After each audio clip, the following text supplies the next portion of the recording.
Naabutan mo pa ba to? Yung may mga group nagbibigay ng baka, kalabaw o iba pang livestock sa pamilya ng bride.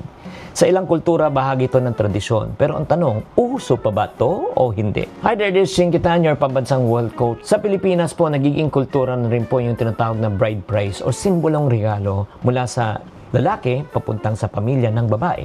Ang layunin po nito ay magbigay po ng respeto, commitment at parang kasiguraduhan na kaya niyang talagang buhayin ang kanyang magiging asawa.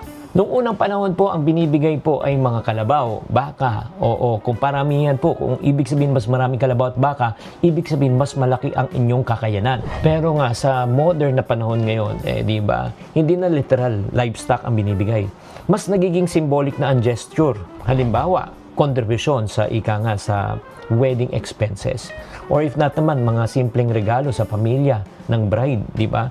Appliances, o pamanmanhikan na may dala kayong handa o regalo. Mas nakatuon na po sa respeto kaysa tradisyon. Pero alam mo, ang malagang tanong, no, bago pa tayo magbigay ng mga regalo sa magiging balain ninyo, ang mas magandang tanong, kung handa ka na ba talaga mag-asawa?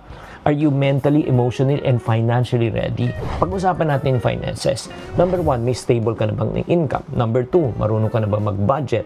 Number 3, willing ba kayo mag-asawa na mabuhay sa inyong kinikita? Dahil dapat, ang pinaghahandaan po, hindi lang yung araw ng kasal, hindi lang yung pamamanhikan.